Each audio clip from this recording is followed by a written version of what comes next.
The recycled air of Station Kepler 7 tasted like metal and desperation. Rick Calder pushed through the crowded market district, his worn jacket doing little to hide the plasma pistol at his hip. 3 months without a decent cargo run had left him with empty pockets and a growing list of creditors. He found Vex hunched over a table in the back corner of Grenko's cantina, the Zolani merchant's 4 eyes darting nervously between the shadows. His scaled green skin glistened with sweat despite the station's cool temperature. "You've been avoiding me," Rick said, sliding into the opposite chair. "Calder. My friend, I was just trying to disappear before paying what you owe." Rick's brown eyes hardened. 15,000 credits, Vex. I delivered those medical supplies to Proxima Station like we agreed. Vex's primary hands wrung together while his secondary pair fidgeted with a data pad. The market crashed. Pharmaceutical stocks plummeted after the Titan plague was contained. I barely broke even. That's not my problem. Rick leaned forward. I've got fuel costs, docking fees, and a crew that needs paying. What crew? You fly solo. The point stands. Rick's fingers drummed against the table. Pay up or I start making calls to people who collect debts with interest. Vex's eyes widened. Please, be reasonable. I can give you 8,000 now, and... He hesitated, glancing toward a shadowed booth in the corner. Perhaps we can arrange alternative compensation. Rick followed his gaze. A figure sat alone in the darkened alcove, completely concealed by a hooded cloak. Only pale purple hands were visible, resting motionless on the table.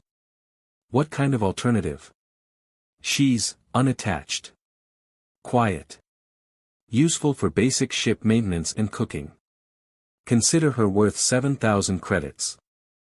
The figure shifted slightly but made no sound. Rick studied the mysterious woman, noting her small frame and the way she seemed to shrink into the shadows. I don't deal in people, Vex. Not slavery, Vex insisted. Employment contract. She has nowhere else to go, and you need help running that cargo hauler. Win-win. Rick's practical side warred with his conscience. 15,000 credits would solve his immediate problems, but taking a person as payment felt wrong. Still, if she truly needed work and passage off this backwater moon. Fine, he said finally. 8,000 credits plus, her contract. But I want it in writing. Vex's relief was palpable. Of course. Most generous. As they finalized the paperwork, Rick glanced at the cloaked figure again. She hadn't moved or spoken, but something about her stillness suggested she was listening to every word. An hour later, they walked through the docking bay toward his ship. The woman, who had simply nodded when Vex called her Thalexa, followed silently behind, carrying only a small travel bag. Welcome aboard the Drifter's Hope, Rick said as they entered his battered cargo vessel. It's not much, but it's home. Thalexa finally spoke, her voice soft but cultured. Thank you for this opportunity. Something in her tone made Rick pause. There was intelligence there, and a strange formality that didn't match her supposed servant status. As they lifted off from Station Kepler 7, Rick couldn't shake the feeling that he'd just made either the best or worst decision of his life. The proximity alarms screamed through the Drifter's Hope 3 days into their journey. Rick bolted upright from his captain's chair, coffee spilling across the navigation console as a massive cruiser materialized from hyperspace directly ahead. This is Captain Jorik of the Velan Imperial Navy aboard the Sovereign's Will, came the commanding voice over the comm. You are harboring stolen property of the Imperium. Prepare to be boarded. Rick's blood ran cold. The sleek warship dwarfed his cargo hauler, its hull gleaming with the distinctive royal sigil of the Velan Imperium, a crimson star surrounded by silver crescents. Thalexa, he called, rushing toward the small crew quarters where she'd been staying. We've got company. He found her standing motionless by the viewport, her hood finally down. Her pale purple skin seemed to glow in the starlight, and her dark curly hair framed a face that was undeniably beautiful, and terrified. They found me, she whispered. Who found you? What's this about stolen property? She turned to face him, and for the first time, Rick noticed her eyes, violet and ancient, holding depths that spoke of nobility and pain. My name is Thalexa Viridian, first daughter of Emperor Maltheus, heir to the Velan throne. Her voice trembled. I ran away to escape an arranged marriage to Prince Corvin of the Sarthak dynasty. He's cruel. Violent. I couldn't. You're a princess. Rick's mind reeled. A princess? And you let me think you were some servant. I thought if I could reach the outer rim, disappear into the frontier colonies. She pressed her hands against the cold viewport. I never meant for you to get involved. The comm crackled again. Human vessel, you have 60 seconds to comply or we will open fire. Rick grabbed her shoulders. Listen to me. They're calling me a kidnapper. Do you understand what that means? I'm wanted across every system in the galaxy. I know, she said softly. I'm sorry. Sorry doesn't help when half the Imperial Navy is hunting us. But even as anger flared in his chest, Rick found himself studying her face. Beneath the royal bearing, he saw desperation and genuine fear. 30 seconds, announced Captain Jorik. Thalexa straightened, royal composure returning. I'll surrender. Tell them I coerced you, that you had no choice. Like hell. Rick was already moving toward the pilot's seat. Hold on. What are you doing? Something incredibly stupid. He fired the engines and dove toward a nearby asteroid field. If they want us, they'll have to catch us first. The drifter's hope shuddered as it weaved between massive space rocks, Imperial fighters screaming past in pursuit. Rick's hands flew over the controls, using every trick he'd learned in 20 years of smuggling and legitimate trading. You're insane. Thalexa cried, gripping the co-pilot's chair as they barely avoided a collision. Maybe. But I don't abandon passengers. He threw her a sideways glance. Even runaway princesses. They burst from the asteroid field's far side, the Imperial ships momentarily blocked by the floating debris. Rick engaged the hyperdrive, and stars stretched into lines as they jumped to safety. In the sudden quiet, Thalexa stared at him with wonder. Why? You could have turned me in. Claimed the reward. Rick powered down the engines, his hands still shaking from adrenaline. Because you're right about one thing, princess. No one deserves to be forced into marriage with a monster.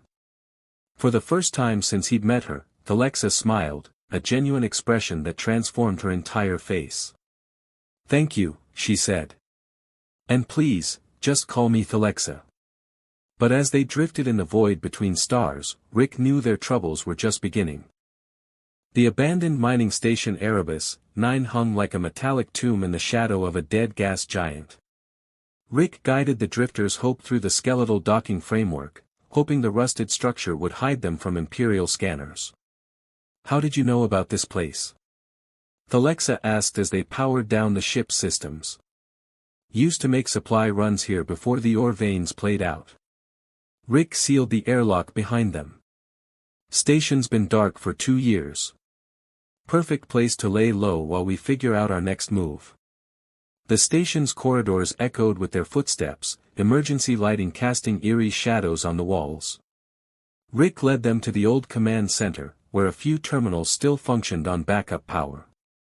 Damn, he muttered, scanning the communication feeds. Bounties up to 50,000 credits. They're calling me a terrorist now. Thalexa winced. I'm so sorry, Rick. This is all my fault. Hey. He turned to find her leaning against a console, favoring her left side. Are you hurt? Just a bruise from when we hit that asteroid. She tried to straighten, then gasped in pain. Let me see. Rick approached carefully, his hands gentle as he lifted the edge of her tunic. A dark purple bruise spread across her pale skin, stark against her ribs. It's nothing, she protested, but her breath hitched when he touched the tender area. Like hell, it's nothing. He guided her to a chair in the station's small medical bay. I've got some Bacta patches in my kit. As he cleaned and treated the wound, Thalexa watched his face intently. You're very gentle for a smuggler. Who says I'm a smuggler? The way you handled that Imperial cruiser. The fact that you know every abandoned station in 3 sectors. She smiled softly. I'm not naive, Rick. I know what you are. And what am I? A good man pretending to be otherwise. Their eyes met, and Rick felt something shift between them. The frightened princess was gone, replaced by a woman who looked at him with growing warmth. Tell me about your life, he said, applying the Bacta patch. Before all this. Her expression grew distant. Endless lessons in protocol and diplomacy.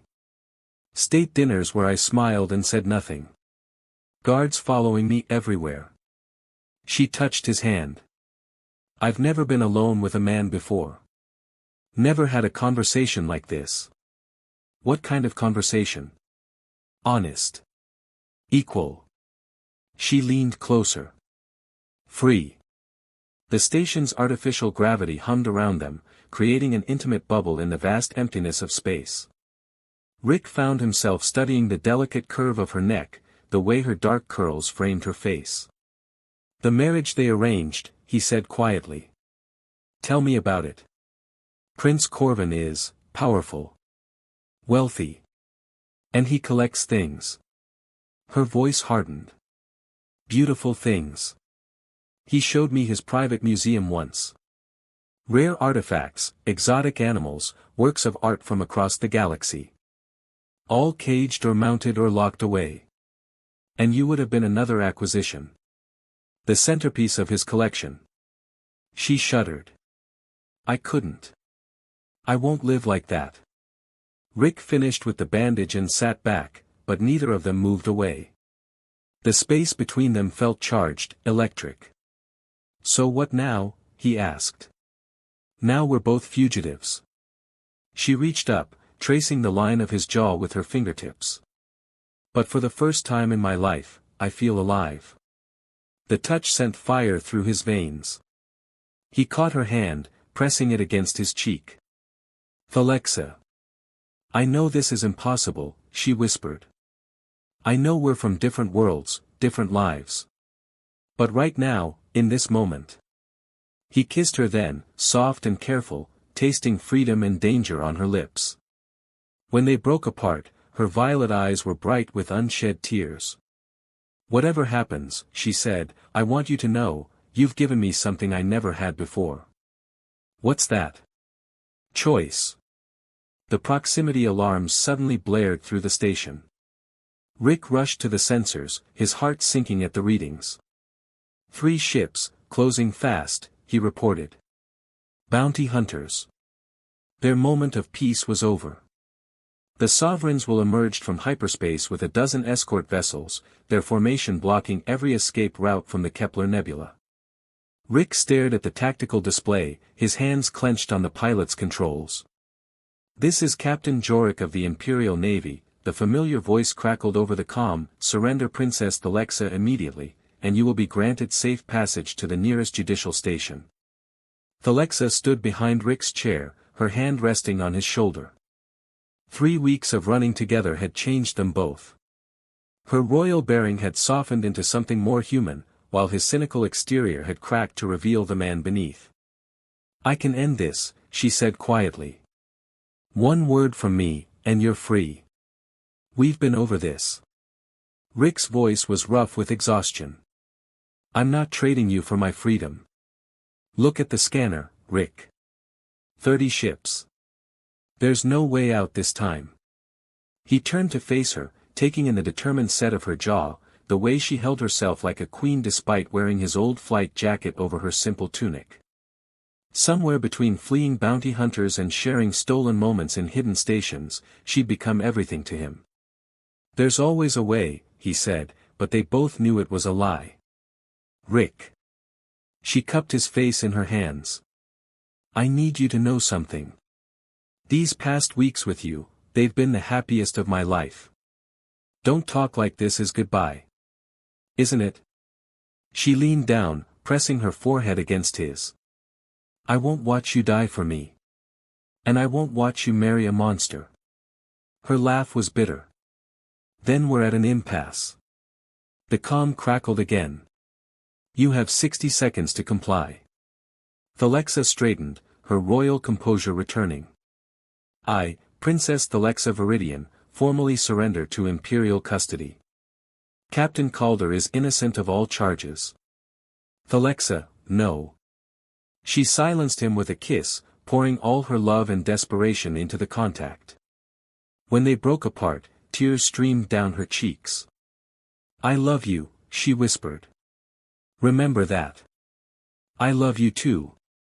He pulled her against him, holding her tight. Which is why I'm not letting you go. Before she could protest, he sealed the ship's blast doors and activated the emergency beacon. This is Rick Calder aboard the Drifter's Hope. I'm prepared to negotiate. Rick, what are you doing? Something your royal education probably didn't cover. He opened a secure channel. Captain Jorik, I want to speak with Emperor Malthius directly. The Emperor does not negotiate with terrorists. He will for his daughter. Rick's voice carried absolute conviction. Tell him I have information about the Sarthok conspiracy. Tell him his daughter knows the truth about Prince Corvin's plans. Thalexa's eyes widened. How did you? I listen when you talk. He squeezed her hand. Those weren't random stories about Corvin's cruelty. He's planning something bigger, isn't he? A coup, she whispered. Once we were married, he intended to eliminate my father and claim the throne. I overheard him planning with his advisors. And that's why you really ran. I couldn't betray my father, but I couldn't marry that monster knowing what he intended. The calm activated with a new voice, deeper, more authoritative. This is Emperor Malthius. You have 60 seconds to explain why I shouldn't reduce your ship to atoms. Rick took a breath. Your Majesty, your daughter uncovered a plot by Prince Corvin to assassinate you after their marriage. She didn't run from duty, she ran to protect you. A long pause. Thalexa, is this true? Yes, father. Her voice was steady now. I have recordings. Proof. But I couldn't expose him without admitting I'd been spying. And this, traitor, he's been protecting you. He's been protecting your empire, your Majesty.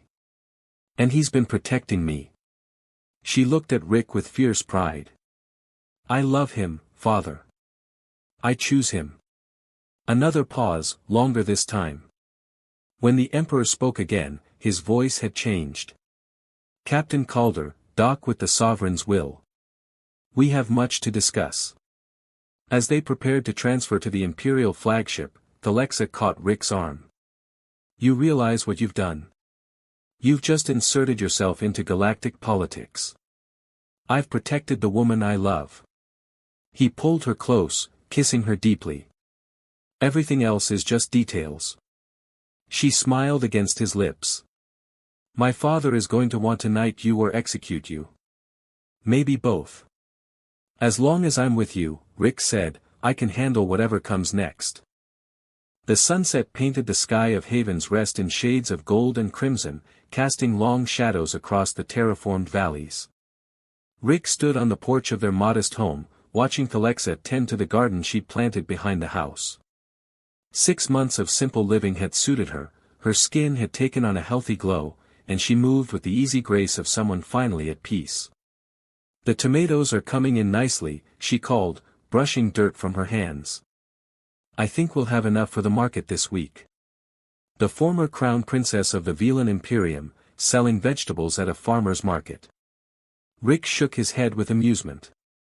Your father would have a stroke. My father has bigger concerns now. She climbed the steps to join him, settling into his arms with practiced ease. Corvin's trial is front-page news across the galaxy. The evidence I provided exposed his entire network. Any regrets? About exposing a would-be dictator? Hardly. She tilted her head to look at him. About giving up the throne? Not for a moment. The communication terminal inside their house chimed with an incoming message. Rick groaned. If that's another reporter wanting an interview, I'll handle it. Thalexa kissed his cheek and went inside, returning moments later with a smile. It's from Marcus. My brother. Prince Marcus had proven to be a surprisingly effective ruler after their father's abdication. The transition of power had been smooth, with the young emperor quickly establishing himself as a reformer. What does he want? He's getting married next month. To Ambassador Kira from the Centauri Federation. Thalexa's smile widened. He wants us to attend the ceremony. Think it's safe? Marcus officially pardoned you, remember? You're a hero of the Empire now. She laughed at his expression. Though I know how much you hate that title. Hero of the Empire, farmer on Haven's Rest. Rick pulled her closer. I prefer the farmer. Good, because I have news. She placed his hand on her still flat stomach. Our little farmer is going to need a father who's around. Rick's eyes widened. You're 3 weeks along. Dr. Yates confirmed it this morning. She watched his face carefully. Are you happy? Instead of answering, he lifted her off her feet and spun her around, both of them laughing. When he set her down, his eyes were bright with unshed tears. I love you, he said, the words carrying the weight of everything they'd been through. I love you, and I love our future. Even if that future includes royal relatives and state dinners. Even then. He kissed her forehead. Though I draw the line at formal court dress. I think we can manage casual attire for Uncle Rick. They stood together on the porch, watching the first stars appear in the darkening sky. Somewhere among those points of light, the galaxy continued its complex dance of politics and power. But here, on this quiet world at the edge of known space, they had found something more valuable than any throne. Do you ever wonder what would have happened if you turned me in that first day? Thalexa asked. Sometimes. Rick's arms tightened around her. But then I remember that some choices aren't really choices at all. They're just recognition. Recognition of what? That some things are worth any risk. Some people are worth any sacrifice. He turned her in his arms, studying her face in the starlight. You were worth becoming a fugitive. Worth defying an empire. Worth everything. And you, she said, reaching up to trace the familiar lines of his face, gave me the one thing I never had in all my years of wealth and privilege. What's that? A home. As they went inside their modest house, no palace, no servants, just a place they built together, Rick reflected on the strange turns life could take. He'd been a struggling trader looking for a way to pay his debts. Now he was a father-to-be, living quietly with the woman he loved, watching her bloom in the freedom they'd fought so hard to win. The galaxy could keep its wars and politics and royal intrigue. He'd found his treasure right here, in the laughter of a runaway princess who'd chosen love over duty, and adventure over safety. Outside, the stars wheeled overhead, indifferent to human concerns. But inside their home, as Thalexa curled against him in their bed, Rick knew he'd never want to be anywhere else. Some stories ended with kingdoms saved or villains defeated. This one ended with something simpler and infinitely more precious, two people who'd found their way to each other across the vast darkness of space, and chosen to build something beautiful together.